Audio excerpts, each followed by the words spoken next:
इस महिला की कातिल कोई और नहीं बल्कि उसकी बेटी होती है। वही बेटी जिसने पड़ोसी के घर से पुलिस को फोन करके फर्जी कहानी सुनाती है। कोई बाहर का आदमी घर में दाखिल होकर उसकी माँ को कत्ल कर दी। जहाँ रुकावट बन रही थी उसकी माँ, जिसे बेरहमी के साथ कत्ल कर दी। तो दोस्तों, इस रिश्ते की कत्ल की ये कहानी शुरू होती है साल 2010 से।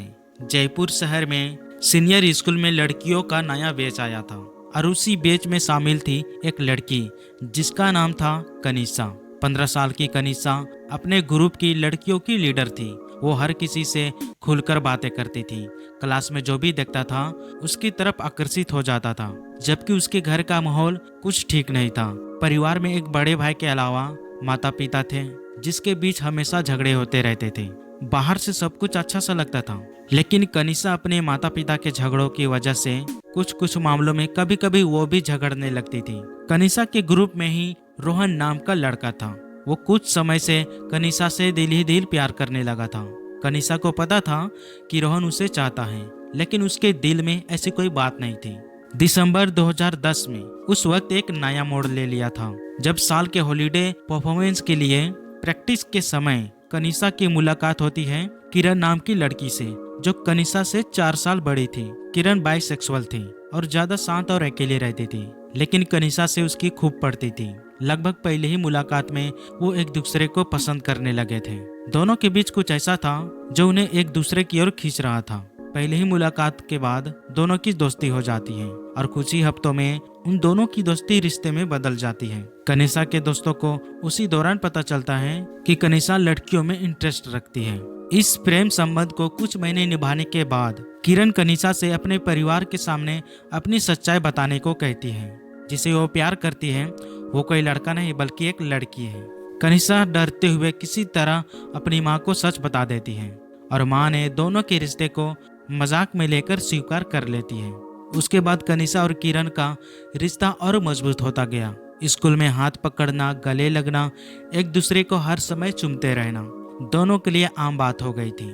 कुछ महीनों के बाद 2011 में कनिषा की माँ को किरण की उम्र के बारे में पता चला तो उन्हें गुस्सा आया कि एक 19 साल की लड़की उनकी 15 साल की बेटी को डेट कर रही है। उन्होंने कनिषा को ये रिश्ता तोड़ने को कहती है, लेकिन उसने किरण के साथ मिलना जुलना बंद नहीं की।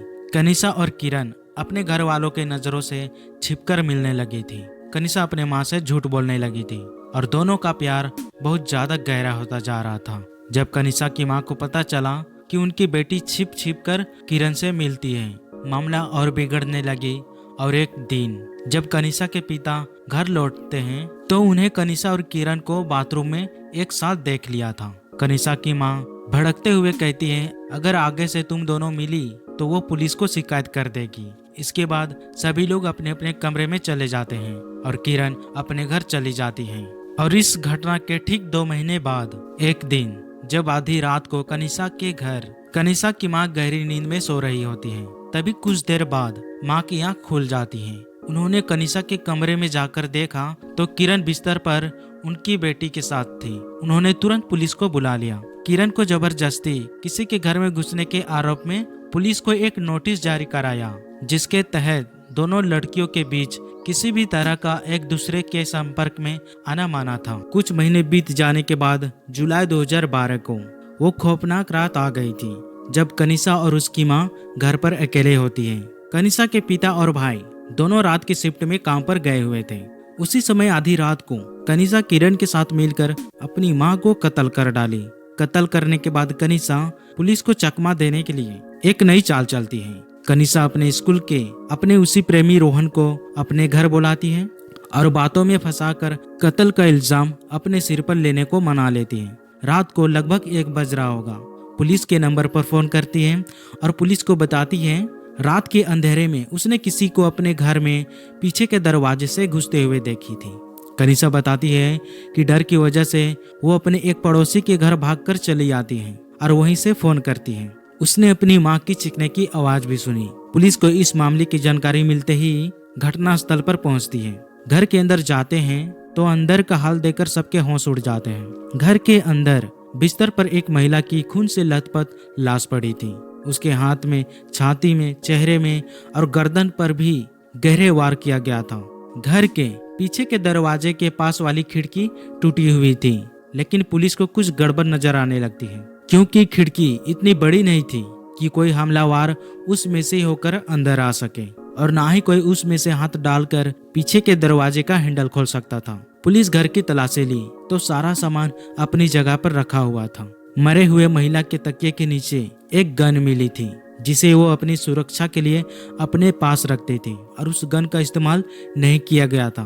तो ऐसे में पुलिस को शक हो जाता है। पुलिस जब मामले की पूछताछ कर रही थी तो कनिषा पुलिस को चकमा देने के लिए पुलिस को बताती है कि ये कत्ल उसके साथ स्कूल में पढ़ने वाले रोहन ने किया है। उसने बताई उसने हत्या से पहले कई रात रोहन उससे मिलने आया करता था, और इसका पता उसकी माँ को पता चल जाता है। और जब माँ ने गुस्सा किया तो रोहन चाकू से मारकर उसकी हत्या कर देता है। पुलिस रोहन को हिरासत में लेकर पूछताछ की तो उसने भी मान लिया कि कत्ल उसी ने किया है, लेकिन चाकू से उसकी पोल खुल जाती है। दरअसल रोहन ने पुलिस को कहा था कि उसने कनिषा की मां के ऊपर 4 वार किया था, जबकि पोस्टमार्टम रिपोर्ट में 72 घाव मिले थे। और जब पुलिस ने उससे सख्ती से पूछा तो उसने सारी सच्चाई बता दिया। उसने बताया कि उसने हत्या की इल्जाम अपने सिर पर लेने को कही थी। पुलिस उसके खिलाफ आरोप हटा दिए और उसे जाने दिया।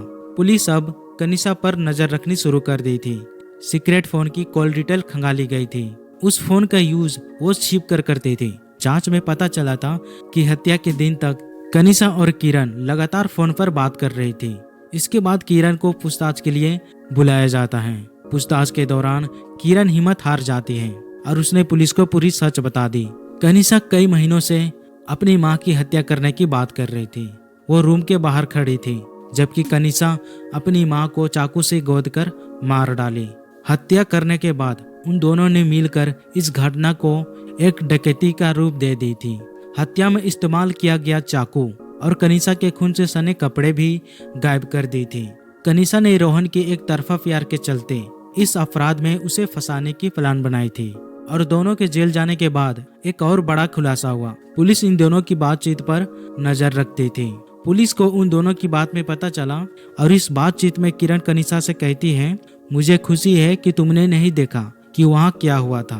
किरण कनिषा को बताती है कि दरवाजे की ओट से झांक कर उसे अपनी माँ की कत्ल करते हुए देखी थी। कनिषा इस पर जवाब देती है कि तुम्हें नहीं देखना चाहिए था, उसे अपने कमरे में रहने को कही थी। अब दोनों ने अपना जुर्म कबूल कर लिया और इस घटना में कनिषा और किरण को उम्र कैद सुनाई गई।